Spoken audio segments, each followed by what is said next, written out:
Shalom, Kahala Yahweh, Bashem Yahushai, Bashem Rakal Kodash. Double honors my teachers, the apostles and elders of Great Millstone.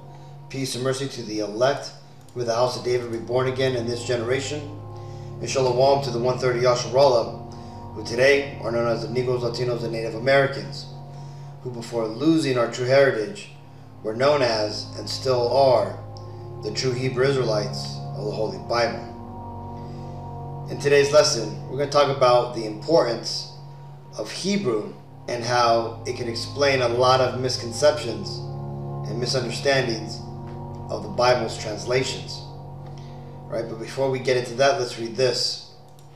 This is 2 Timothy 2:15. Study to show thyself approved unto God, a workman that needeth not to be ashamed, rightly dividing the word of truth. Now, to rightly divide the word of truth ultimately talks about breaking down the Bible correctly. Now, we do this multiple ways. The first way is to be taught by credible teachers. And first and foremost, that would be the apostles and all the elders that study under them. Next, you also have to delve deeper into the Bible than just the English language, because let's go and read this real quick. This is the book of Sirach, also known as Ecclesiasticus, prologue. Right here, we're going to skip down to hear what is said about the Bible when it is translated from the Hebrew into another language, and how there's things that are lost in the translation when this happens. It reads, "For the same things uttered in Hebrew and translated into other tongues have not the same force in them. And not only these things, but the law itself and the prophets and the rest of the books have no small difference when they are spoken in their own language." And right here, when it says the law, that's talking about the first 5 books of the Bible, the Torah. The prophets is talking about the rest of the Old Testament, and the rest of the books is talking about the rest of the books found here in the Apocrypha. Now, as it notes here, that the Hebrew language has certain meanings and understandings that, when translated to other languages, are lost. And I recently received this question here in the comments that asks, this is from Kevin Gallison, right? He wrote, "Explain to me why the Day of Atonement is called a feast, but most beliefs teach that we should refrain from eating. Isn't that the reason for a feast? Doesn't make sense to me." Well, that's why we have to ultimately go into the original language of the Bible to get the true understanding of this. But before we get into that, let's talk about this, because when you go into the other holy days that the Lord has set forth for us to appoint, what these usually are celebrations and usually feasts. Everyone except for the Day of Atonement, that is, right? The Day of Atonement is pretty much the only high holy day which there is no feast, right? There's actually the opposite of it. We are made to atone and fast for 24 hours.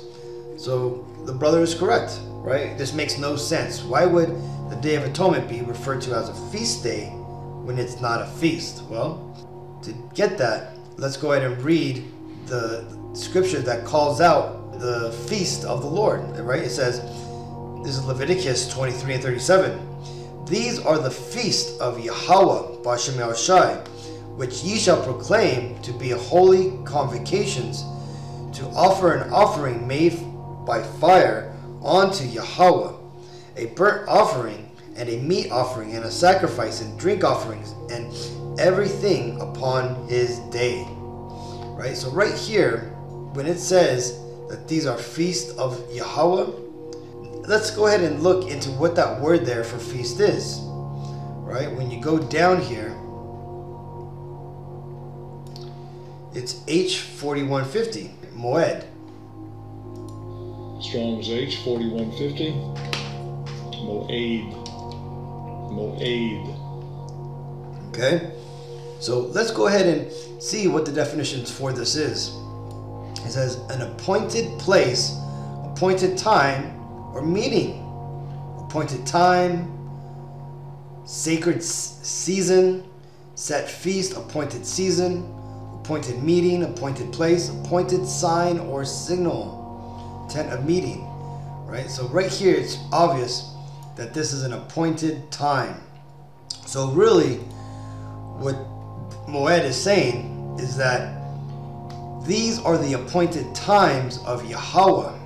So this is why it's so important that when things don't make sense, that you got to go into the Hebrew. And this is why the apostles say it is very important to go into the Hebrew and the Greek, so that way we can have a better understanding of the words that are being used.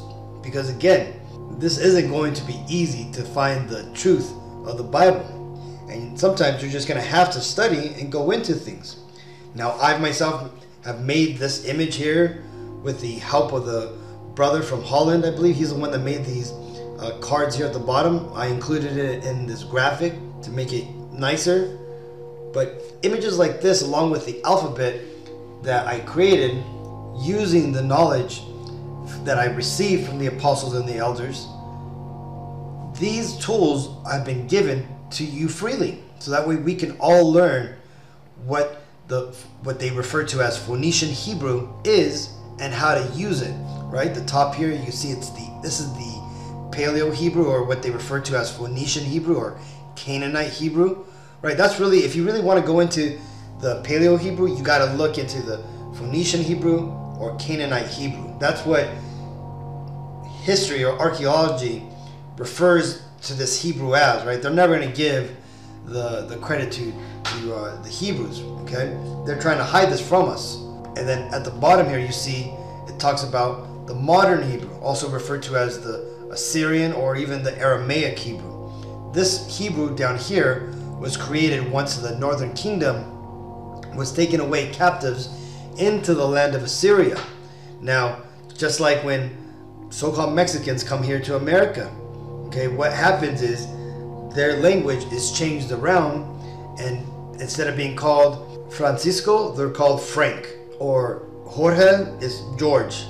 It's the same thing. The Assyrians, instead of changing just names, they also changed our characters of our alphabets. And this is where we get the modern day Hebrew or Assyrian Hebrew from.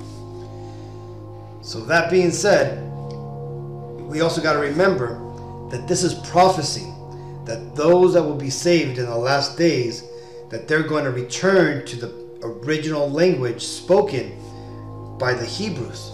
This is Zephaniah 3:9. For then will I turn to the people a pure language, that they may all call upon the name of Yahweh, to serve him with one consent.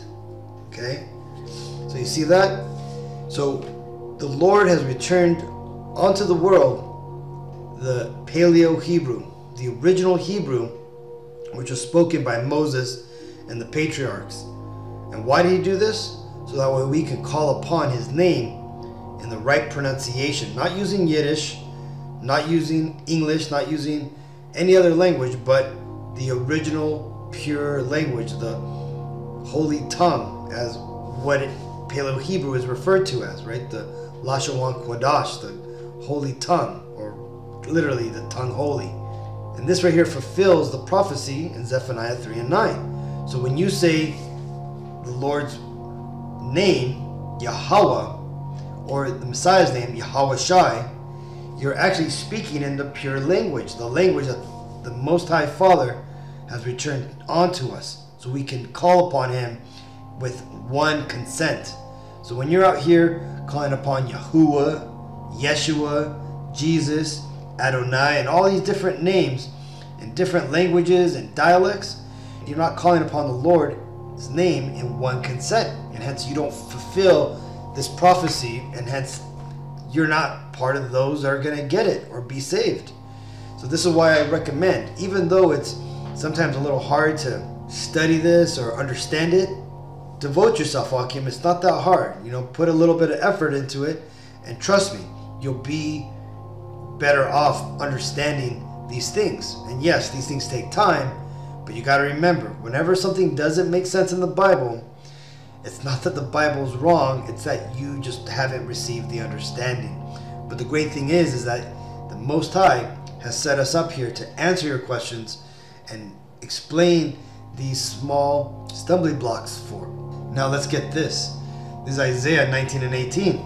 And that day shall 5 cities in the land of Egypt speak the language of Canaan, and swear to Yahweh of hosts.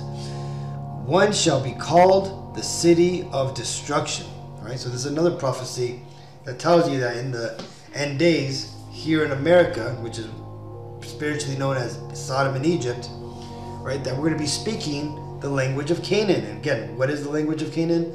That's the Paleo Hebrew, or Canaanite Hebrew, Phoenician Hebrew, right? The original Hebrew. Okay, so either way, this is just a quick lesson. I thought this was a great question, and hopefully it just shows why it is so important to go into the Hebrew and the Greek, so we can get the deeper understanding to the Bible. So with all that, I'm going to give all honor, glory, and praises to Yahweh B'Shem Yahushai B'Shem Ruach HaKodesh. Shalom.